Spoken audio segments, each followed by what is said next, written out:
Stewart Ontario के rural area में जहाँ फार्मिंग होती है वहाँ रहा करते थे। इनके फोर फादर्स की बहुत सारी फार्मिंग थी जो अब धीरे धीरे थोड़ी कम होती आ रही थी, लेकिन इसकी वजह भी स्टीवर्ट खुद थे। तो ऐसे था कि स्टीवर्ट अपने पेरेंट्स के इकलौते बेटे थे। इनको पेरेंट्स ने बड़े लाड़ प्यार से पाल पोस के बड़ा किया और फिर इनको टोरंटो यूनिवर्सिटी में पढ़ने को भेजा। वहाँ इन्होंने अच्छी खासी पढ़ाई लिखाई की, पर इनका जो इंटरेस्ट था वो एक प्राइवेट इन्वेस्टिगेटर की जॉब पे था कि किस तरह से वो तफ्तीश करता है, तहकीकात करता है, रिपोर्टिंग बनाता है, क्रिमिनल का पीछा करता है। अब जवान थे, नया नया जोश था, तो उस तरह का कोर्स उन्होंने कर लिया। कुछ दिन तक के वहाँ पे उन्होंने उस तरह के काम को किया भी, लेकिन आगे चल के फिर कुछ ये हुआ कि उनके फादर ने उनको फ़ोन करके बुलाया। उनसे कहा कि देखो बेटा, 2-3 साल तुमने काम इस तरह से कर लिया है, लेकिन इससे ज़िंदगी ऐसे तो नहीं चल जाती। हमारे पास ये बहुत सारी फार्मिंग है और ये आज की नहीं है, पीढ़ियों से हमारे पास चली आ रही है। इसकी मैंने अब तक के देखभाल की है, आगे चलकर इसकी देखभाल तुम्हें करनी है। अगर तुम ये नहीं करते हो तो ये बर्बाद हो जाएगी।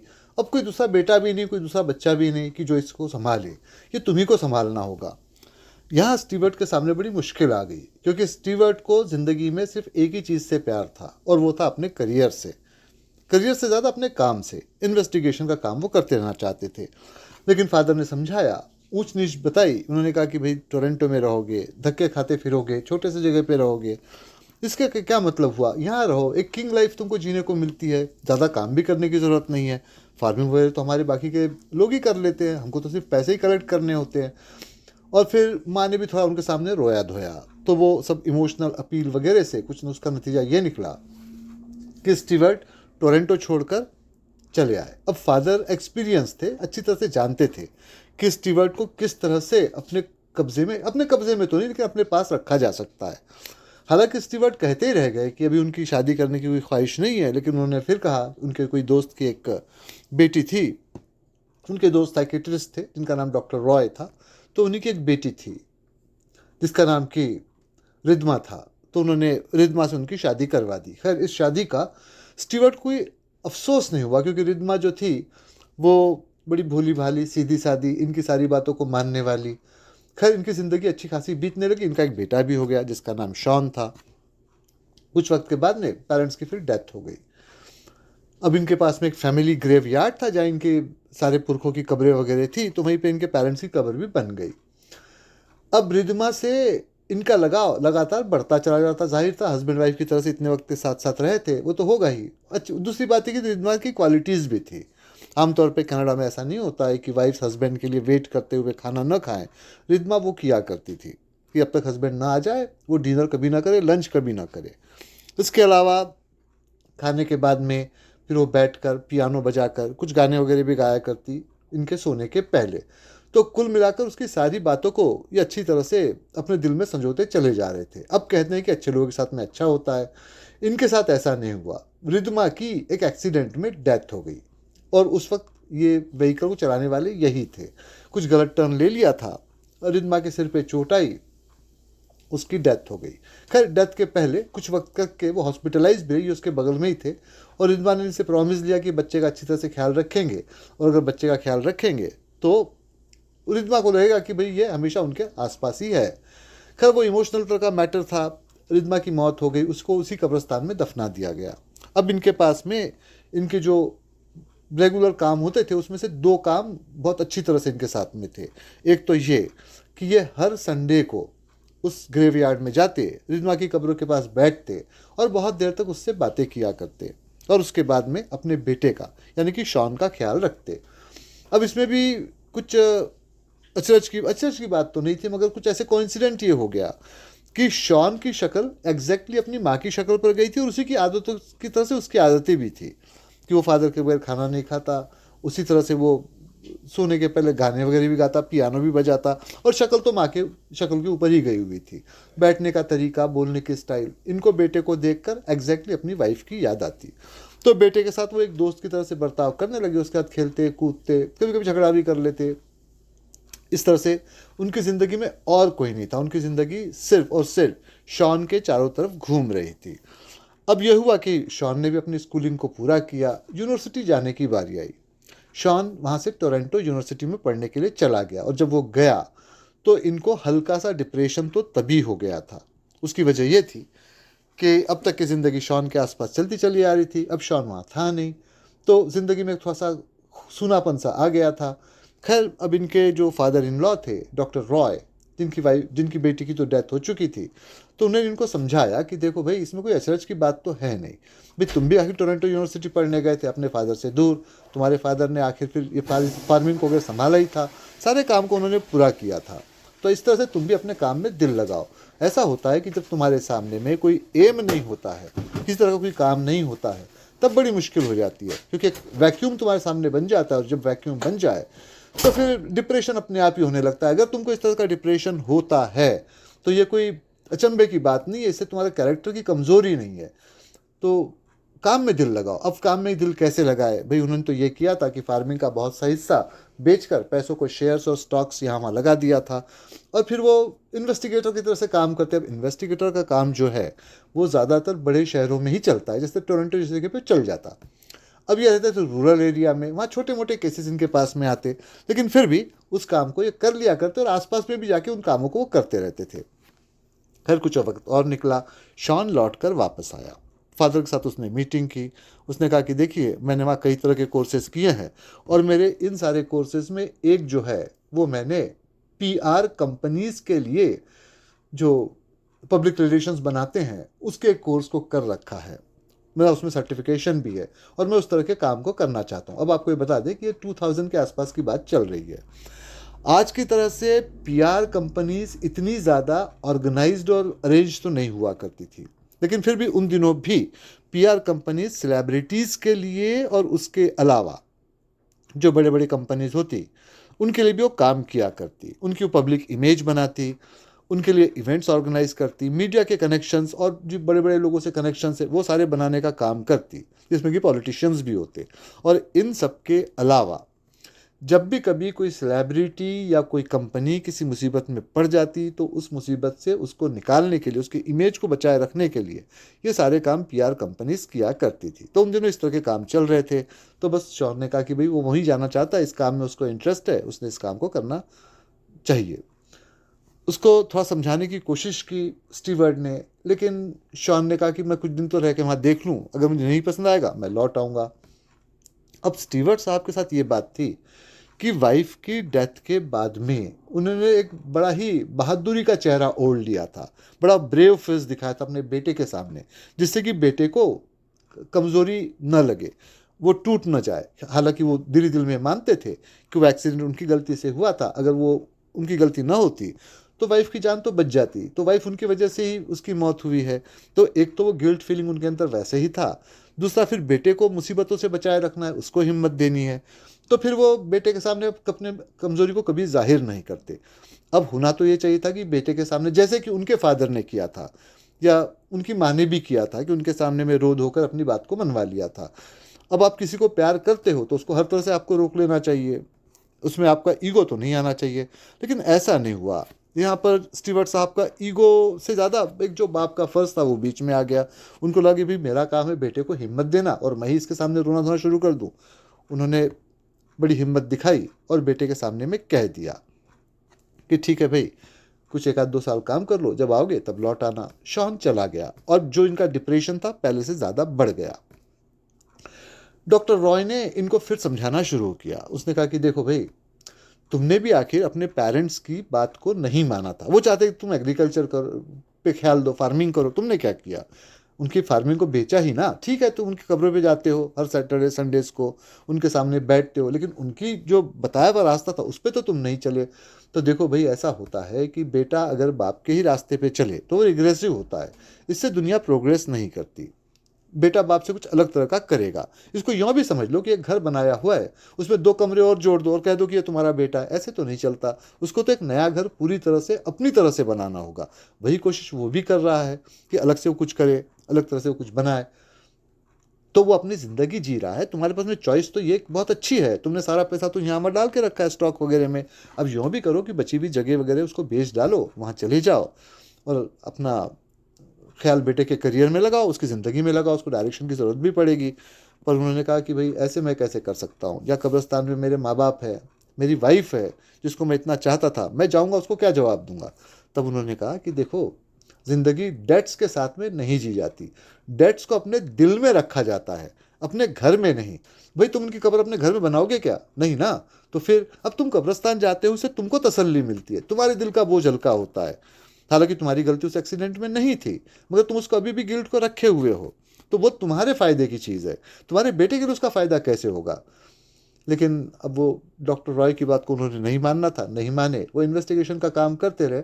लेकिन उनकी सेहत पर उसका असर साफ दिखाई पड़ रहा था, क्योंकि डिप्रेस रहा करते थे। ऐसे में एक दिन शॉन ने उनको वापस से कॉल किया। तो शॉन ने कहा कि मैंने टोरंटो वैसे तो देखा है यूनिवर्सिटी में रहते हुए, लेकिन यहाँ पास में एक शहर है हैमिल्टन, जहाँ पर कि मैं कुछ दिनों के लिए काम के लिए गया था, और वहीं से मुझे एक क्ल्यू मिला है कि मुझे अब जो टोरंटो के अंदर में जो कंपनीज़ है, इस तरह की पीआर कंपनीज, इसमें वैसे तो छोटी मोटी बहुत सारी हैं, उनके लिए काम करके मैं क्या कर लूँगा, आगे चल के मैं अपनी कंपनी खुद ही खोलूँगा। लेकिन फ़िलहाल मुझे एक्सपीरियंस लेने के लिए किसी अच्छी कंपनी को ज्वाइन करना है। यहाँ दो कंपनीज़ है, एक है पैरामाउंट, एक है अपेक्स।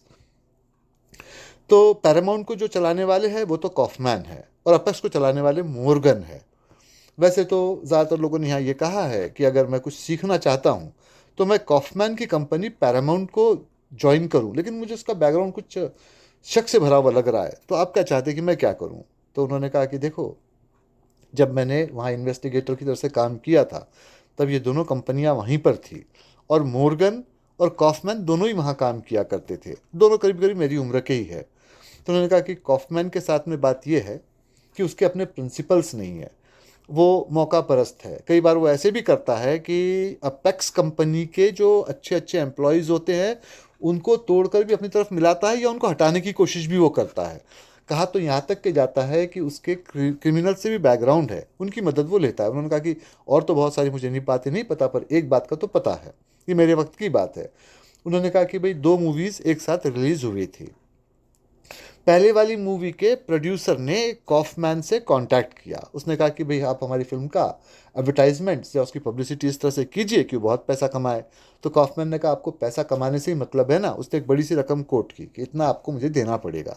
ठीक है, प्रोड्यूसर ने उसको दे दिया। उसने ये किया कि उन पैसों से बजाय पब्लिसिटी करने के कुछ क्रिमिनल्स को हायर किया, जो ऐसे ड्यूबियस टाइप के लोग होते थे, बेकार के निठल्ले आवारा, उनको हायर कर लिया। अब ये उसके पास से टिकट लेकर उस दूसरी वाली फिल्म को देखने जाते जिसके प्रोड्यूसर ने इसको कांटेक्ट नहीं किया था। वहाँ जाके वो सामने की लाइन में बैठ जाते या बीच में भी कहीं बैठ जाते। फिल्म शुरू हो जाती और 10 मिनट के बाद ही वो थिएटर के बाहर निकलना शुरू कर देते, ये कहते हुए कि फिल्म बहुत बोरिंग है। और बाहर आके जब लोग उनसे पूछते, बोलते नहीं भाई बहुत ही बोरिंग है, इसको देखना कुछ फ़ायदा नहीं, हमारा पैसा बेकार ही वेस्ट हो गया है, इस तरह की बातें। तो धीरे धीरे करके उसके जो बैड पब्लिसिटी थी वो होने लगी, नेगेटिव पब्लिसिटी, और फिर वो फिल्म ने उतना बिजनेस नहीं किया, जबकि पहली वाली को अपना एडवांटेज मिल गया। तो देखो, कॉफमैन इस तरह के काम किया करता है। वहाँ जाके तुम यही सारी बातें सीखोगे, तुम्हें सीखना ही है ना। तो उसके लिए तुम मोर्गन की कंपनी को ज्वाइन करो, अपेक्स। मोर्गन प्रिंसिपल का बहुत अच्छा आदमी है, सच्चा है, सीधा है, और सबसे बढ़कर बात यह है कि अपने एम्प्लॉयज़ को वो फुली बैकिंग करता है। अगर तुमने एक बार उसके भरोसे को जीत लिया तो तुमको बहुत सारी ऐसी बातें सिखा सकता है जो लॉन्ग टर्म में तुम्हारे काम में आएगी। भाई देखो, ऐसा है, किसी भी प्रोफेशन में प्रोग्रेस करने के लिए इंसान का उसके छोटी छोटी बातों को सीखना ज़रूरी होता है, न कि चालाकी। चालाकी बहुत वक्त तक के नहीं चलती, कुछ वक्त के तुम्हारा साथ देती है, कभी ना कभी जो चालाक आदमी होता है पकड़ा जाता है, उसकी पोल खुल जाती है। तो मेरी तरफ से तुमको सजेशन यही है कि तुम अपेक्स को ज्वाइन कर लो और मोर्गन से सीखो। खैर, बात बात में उन्होंने यही पूछ लिया कि भाई तुम तो कह रहे थे कि 2-3 साल वहाँ तुम काम करोगे फिर लौट आओगे, तो अब तुम्हारा इरादा क्या है? तो शॉन ने कहा अभी तो मैंने अपना करियर शुरू ही नहीं किया है, मैं तो ऐसे छोटे मोटे काम कर रहा था, कुछ वक्त हैमिल्टन में बिताया, अब मैं यहाँ पर आया हूँ, तो कुछ दिन मैं अपेक्स के लिए काम कर लूँ, फिर मैं डिसाइड करके आपको बताऊँगा। खैर, उसने अपेक्स कंपनी को ज्वाइन कर लिया। अब ये इसी उम्मीद में बैठे रहे कि बेटा आज नहीं कल रिंग करके फ़ोन करके कहेगा, क्योंकि देखिए पीआर कंपनीज के लिए काम करना उन दिनों भी कोई इतना आसान नहीं था।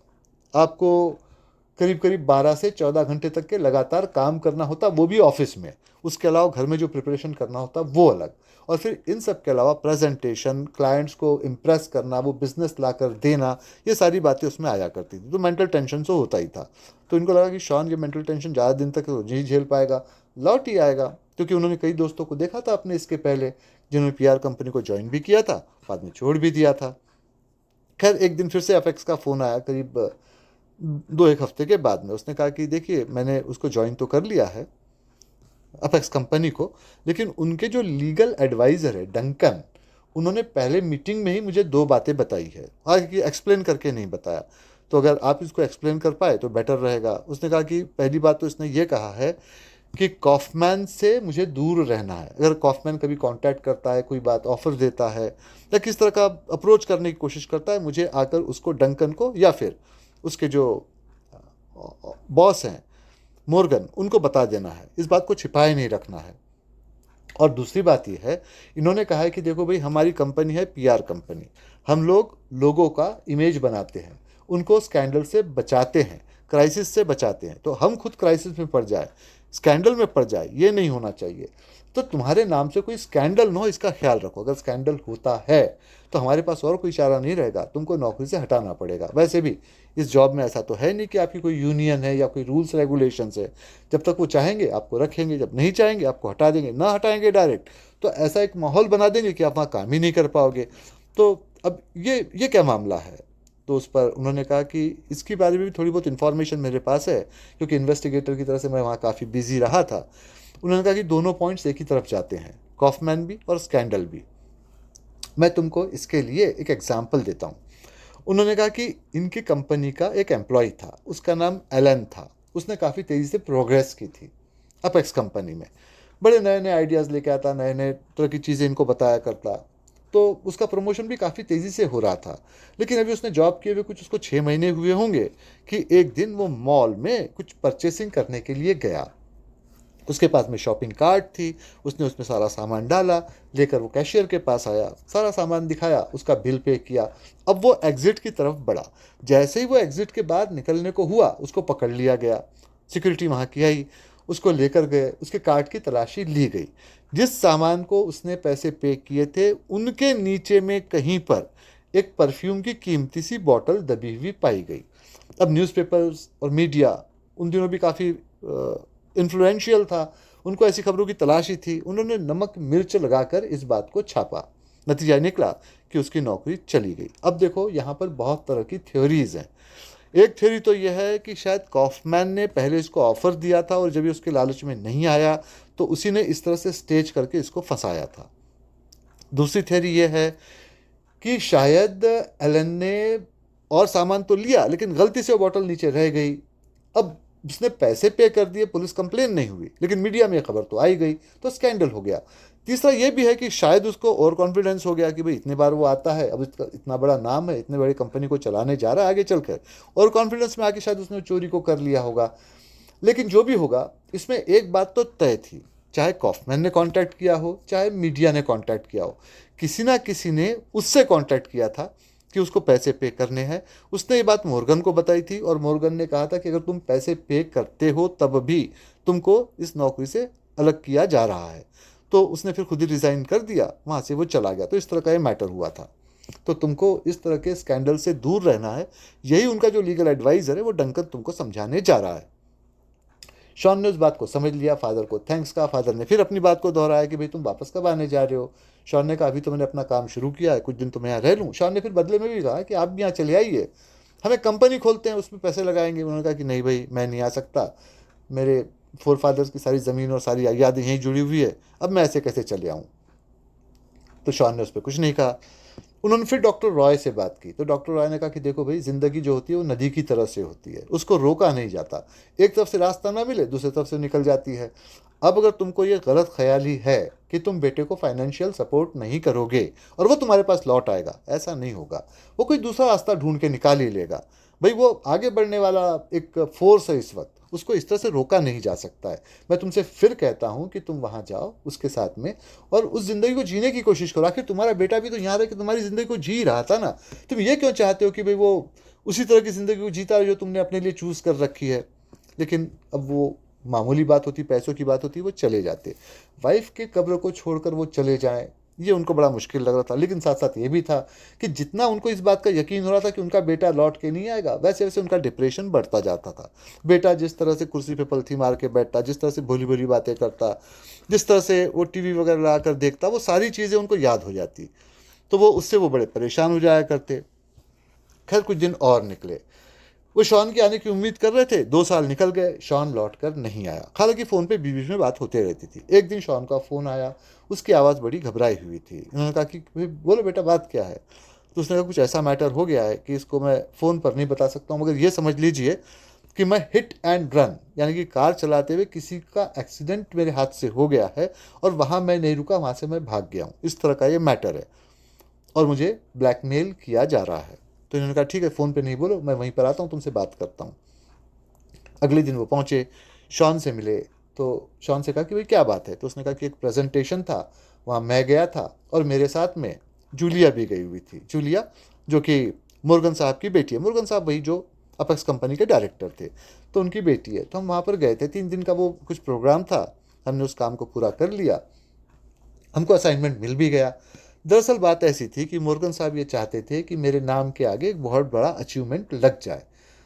अब वो उनकी तबीयत भी ठीक नहीं थी और ये अचीवमेंट मेरे नाम से लग भी रहा था, क्योंकि सारी प्रेजेंटेशन की तैयारी तो हम लोग कर ही चुके थे, बस फॉर्मेलिटी पूरी करनी थी। नॉर्मली ये होता था कि मैं इस तरह के प्रेजेंटेशन तैयार करता और मुर्गन जाके उसको प्रेजेंट करते, क्रेडिट उनको मिलता। लेकिन उन्होंने कहा कि देखो भाई, मैं चाहता हूँ कि मेरा कोई अच्छा सा सक्सेसर हो। इस कंपनी में जो काम करते हैं, इसमें से कोई मुझे इस लायक नहीं लगता कि मेरी बाद में इस सीट को संभाल सके। मेरी बेटी जूलिया को भी तुम जानते हो कि किस तरह की है। अब इस तरह की पोजीशन पर आने के लिए 2 बातों की ज़रूरत होती है। एक तो आपको कोई एक ऐसा अचीवमेंट हो जिसने कंपनी को बहुत फ़ायदा पहुंचाया हो, वो ये मौका है। और दूसरा है गारंटी मनी, कि तुमको एक गारंटी जो कॉन्ट्रैक्ट होता है उस पर साइन करना होगा, जिससे पता चले कि अगर तुम्हारे वजह से कंपनी को किसी नुकसान का सामना करना पड़े तो उसकी भरपाई तुम्हारे गारंटी मनी से हो सकती है। इतना तो करना ही पड़ेगा, इतने सारे एम्प्लॉयज़ इस कंपनी में काम करते हैं, ये मुश्किल में आ जाएगी कंपनी। तो खैर वो तो गारंटी मनी की बात बाद में होती, लेकिन ये काम तो पहले करना था। तो मैं वहाँ गया, 3 दिन तक वो चलता रहा इवेंट।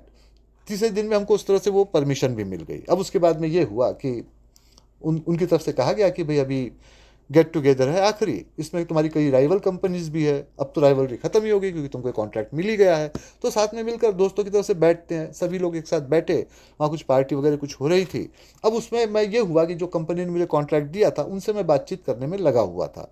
उसमें जूलिया ने शराब पी लिया, उसको किसी ने पिला दी। अब वो नशे में बहक रही थी। उसको लेकर उसी हालत में मैं मेन गेट से बाहर आता तो बाहर मीडिया खड़ा था। वो पिक्चर्स निकालते, स्कैंडल होता, हंगामा होता।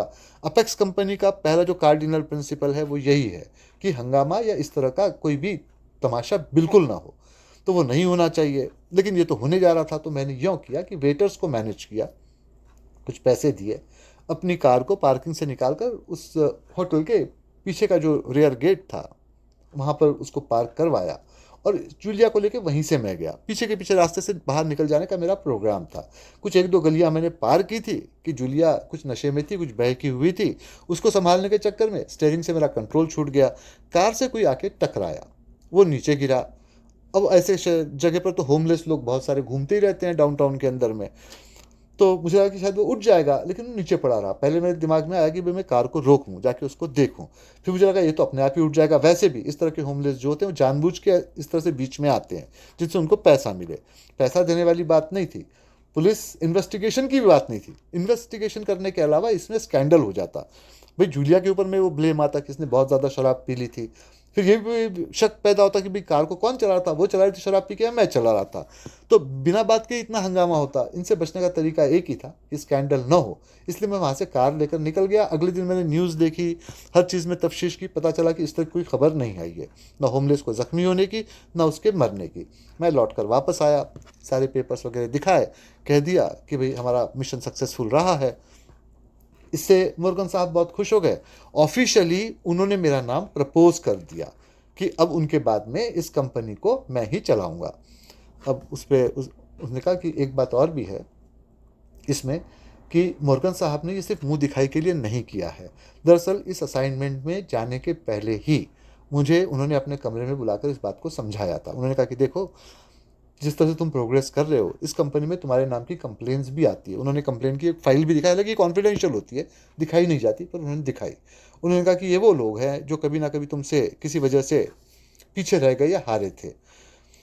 अब ये मिलकर तुम्हारे बारे में कुछ ऐसा बुरा रेपुटेशन बनाने की कोशिश करते हैं, कंप्लेंट्स करते हैं। इससे तुम कैसे काम कर पाओगे? हर बार तुम्हारी इस तरह की मीटिंग होती रहेगी, तुमसे एक्सप्लेनेशन मांगा जाएगा, तुम्हारा जो दिमाग का बैलेंस है वो बिगड़ जाएगा। तो हम यूँ करते हैं कि इस प्रेजेंटेशन को तुम दे दो, मैं तुम्हें अपना सक्सेसर बोल के डिक्लेयर कर देता हूँ। अब जो बात मैंने कंपनी के लोगों को नहीं बताई है वो ये है, उन्होंने एक पेपर निकाल के मुझे दिखाया। वो मेडिकल रिपोर्ट था जिस पर किसी डॉक्टर रॉबर्टसन ने साइन की थी, और जो स्टैम्प था वो यहीं के ओंटारियो हॉस्पिटल का है, जो कि बड़ा फेमस हेल्थ यूनिट है यहाँ का। तो उसकी रिपोर्ट तो गलत नहीं होती है। उसमें साफ लिखा था इनको टर्मिनल कैंसर है। तब उन्होंने कह दिया कि भाई मेरे पास में हार्डली 1.5 साल का या 2 साल का वक्त बचा है, इतने वक्त में तुम मेरे साथ में रह के इस ट्रेनिंग को ऑफिशियली ले सकते हो। एक बार तुम इस काम को पूरा कर लोगे, असाइनमेंट मिल जाएगा, मैं डिक्लेयर कर दूंगा कि तुम मेरे असिस्टेंट हो, तब तुम्हारी कोई भी कंप्लेन करने की हिम्मत नहीं करेगा। इस काम को तुम आराम से कर सकोगे। लेकिन अब मुश्किल ये हुई उसके बाद में कि मैंने उस काम को पूरा तो कर लिया, लेकिन जब मैं लौट कर आ गया, डिक्लेरेशन भी हो गया, अब मुझे किसी का ब्लैकमेलर का फ़ोन आया। उसने नाम नहीं बताया है, उसने एक एनवलप भेजा, उसने एनवलप उनके सामने में रखा। तो उसमें सारे पिक्चर्स थे कि किस तरह से वो कार निकल कर आ रही है, और किस तरह से जूलिया शराब पीकर बैठी हुई है, और कैसे वो होमलेस नीचे गिरा हुआ है। उसने कहा कि अब वो मुझे ब्लैकमेल कर रहा है, उसने एक बड़ी सी रकम बताई है, मुझे रकम देनी है। मैंने कहा कि इतनी बड़ी रकम मैं कहाँ से दूंगा? वो ब्लैकमेलर कहता है ये सोचना तुम्हारा काम है, तुम्हारे पास में 1 हफ्ते का वक्त है, वो रकम मुझे लाकर दे दो। तो देखिए, कुल मिलाकर ये मैटर है। अब क्या किया जाए? तो उस पर उन्होंने कहा, स्टीवर्ड ने, कि देखो बेटा, मेरे पास जो भी पैसा है वो सब तुम्हारा है, तुम्ही को मिलने जा रहा है। तो वो जो रकम बता रहा है वो रकम दे देना कोई बड़ी बात नहीं है, लेकिन ये ब्लैकमेलिंग इस तरह से नहीं रुकती। आज हम उसको पैसे देते हैं, कल वो और भी ज़्यादा ब्लैकमेल करेगा। इतने बड़े कंपनी के तुम डायरेक्टर रहोगे, तुमसे फ़ायदा उठाने की कोशिश करेगा, बगैर पैसे दिए से तुमसे सारे काम करवाता रहेगा। इस बात को काटना अभी ज़रूरी है। तो पहली बात तो ये है कि अगर उसने फोटोग्राफ भेजे हैं, इसका मतलब है कि वहाँ कोई कैमरा लेकर पहले से तैयार खड़ा हुआ था जिसने उस पिक्चर्स को निकाला। पिछले रिकॉर्ड्स को देखते तो लगता है कि कॉफमैन इस काम को कर सकता है। अब के बाद बस ये हुआ कि उसने एक तीर से 2 निशान लगा दिए। एक तो तुम्हारी नौकरी को भी ले लेगा, या तुमको अपने साथ मिला लेगा, बदले में तुमसे पैसे भी वो ले लेगा। तो इस तरह की उसने कोशिश की है। लेकिन दूसरा पॉइंट ज़्यादा इंपॉर्टेंट है। होमलेस तुम्हारी कार से टकराया, और वहाँ पहले से क्योंकि कैमरा कैमरा लेके तैयार तैयार खड़ा हुआ था। ये कोइंसिडेंट तो नहीं होते, इसका मतलब है कि उस होमलेस को किसी ने भेजा था। अब होमलेस जो होते हैं वो ठीक है, बदमाश टाइप के होते हैं, लेकिन इस काम के लिए ऐसे तैयार नहीं होते, उनके पास इतनी अकल ही नहीं होती है।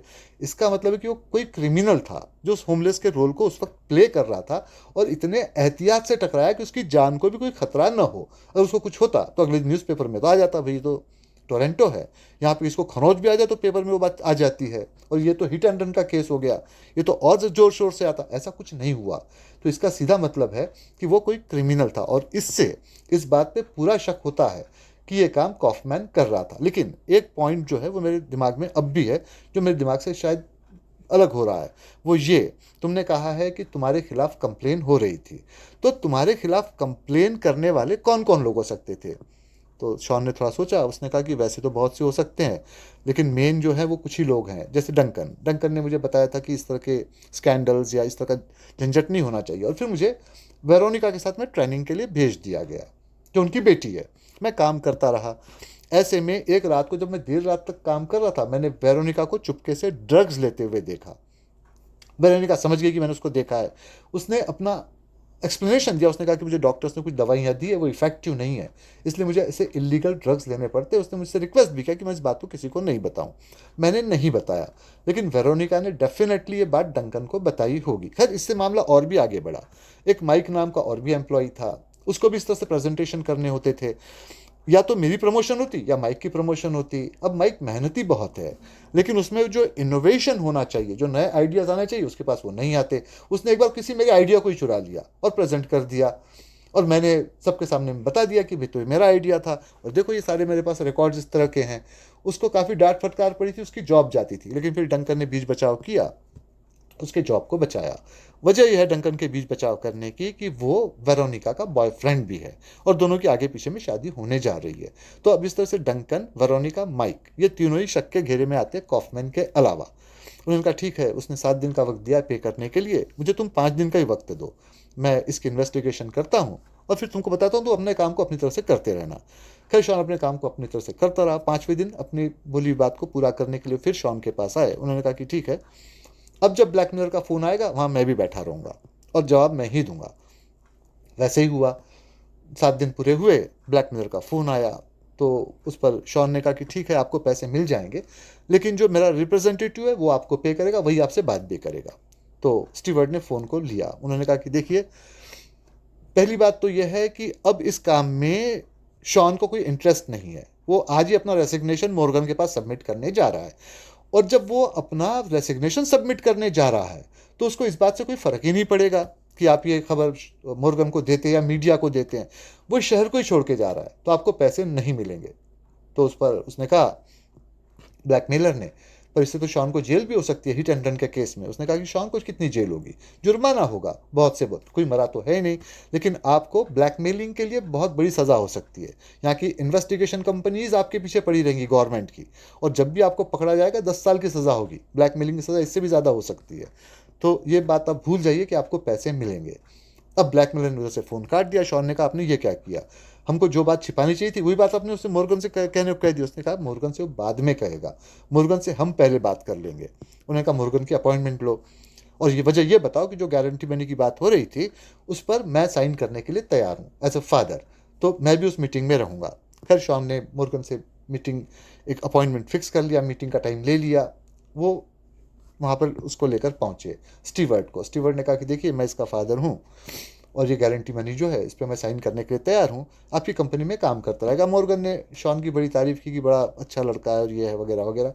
उन्होंने कहा ठीक है, लेकिन ये पैसे जो आपको मिलेंगे या इस गारंटी मनी पे जो मैं साइन करूँगा, इसके पहले 2 बातों को मैं जानना चाहता हूँ। पहली बात तो ये कि शॉन का इतना वेल्दी बैकग्राउंड है, उसके पास इतना सारा पैसा है, ये कौन जानता था? क्योंकि शॉन ने कभी डिक्लेयर नहीं किया। तो जाहिर सी बात है, इस बात को वही जानता था जिसके पास में कि शॉन के सारे बैकग्राउंड्स के पेपर हैं, और ये तो आप ही के पास थे, तो जिससे आपको पता चल जाता था कि शॉन के पास इसका बैकग्राउंड काफ़ी वेल्दी है। दूसरी बात, आपका जो मेडिकल सर्टिफिकेट है जिस पे डॉक्टर रॉबर्टसन ने साइन किए हुए हैं, आपके पास इंफॉर्मेशन सही है, डॉक्टर रॉबर्टसन वहीं पे काम किया करते थे, अब नहीं करते हैं। वो 2 साल पहले रिटायर्ड हो चुके। तो आज की तारीख में वो कभी भी आपके मेडिकल सर्टिफिकेट पे साइन नहीं करते, और उसी से मुझे शक हुआ कि ये सब आपका ही किया हुआ है। तो आपको ये सब करने की ज़रूरत क्या थी? और मैं इस बात को प्रूव कर सकता हूँ कि आप ही ने किया है। तो मॉर्गन थोड़ी देर चुप रहे, फिर उन्होंने कहा कि देखो, इस कंपनी को मैंने बड़े शौक से बनाया था, पाला था, पैसों की कमी हो रही थी क्योंकि कॉफमैन अपने चालाकियों से आगे बढ़ता जा रहा था और मैं मेहनत करके भी वहाँ तक नहीं पहुँच पा रहा था। तब मुझे लगा कि भाई शॉन को अगर मैं अपॉइंट करता हूँ तो शॉन का जो पैसा है उसके पहले मैं यहाँ इन्वेस्ट कर दूँ तो ये कंपनी काफ़ी अच्छी चलेगी, और मुझे पता था मुझे कैंसर तो है नहीं, तो मैं लंबे वक्त तक इसको चलाता रहूँगा, जो मेरा ख्वाब है इस कंपनी के साथ में वो पूरा होता रहेगा। तो उस पर उन्होंने कहा कि अब ऐसे नहीं होगा, शॉन इस कंपनी को छोड़कर जा रहा है, मैंने तय कर लिया है कि मेरा जितना भी पैसा होगा, अब मैं वहाँ उस रूरल एरिया में नहीं रहूँगा, अपने बेटे के साथ यहाँ रहूँगा, पैसे लगाएंगे हम लोग, एक कंपनी बनाएंगे, शॉन उस कंपनी को चलाएगा और उस कंपनी के अंदर मैं लीगल एडवाइज़र, सिक्योरिटी, सारे कामों को मैं देखा करूँगा। तो उस पर उन्होंने कहा कि इससे मेरी बेटी को पनिशमेंट मिलेगा। उसकी वजह यह है कि जूलिया, जो शॉन के साथ इतने अरसे तक काम कर रही है, उसको ये चाहती है, और शॉन भी उसको चाहता है। ना चाहता तो उसका वो इस तरह से शराबी होने का जो ड्रामा था वो अपने सर पे जिम्मेदारी की तरह से न लेता, उसको बचाने की कोशिश नहीं करता। तो मुझे बहुत दिन से ऑस्ट्रेलिया से कॉल आ रहा था कि वहाँ की कंपनी को मुझे देखना है, मैं जा रहा हूँ, इसको छोड़कर शॉन को अपना सक्सेसर डिक्लेयर कर रहा हूँ, आप शॉन के साथ में इस कंपनी को चला सकते हो। फिर उन्होंने अपनी बात को पूरा किया, अपने बेटे की खातिर उन्होंने इस कंपनी को छोड़ा, वो ऑस्ट्रेलिया चले गए, और अब यहाँ बाप बेटे और फिर जूलिया मिलकर इस कंपनी को चला रहे हैं। तो ये था सारा किस्सा। आपके जो भी सवाल यहाँ रखे उनके जवाब आपको देता हूँ।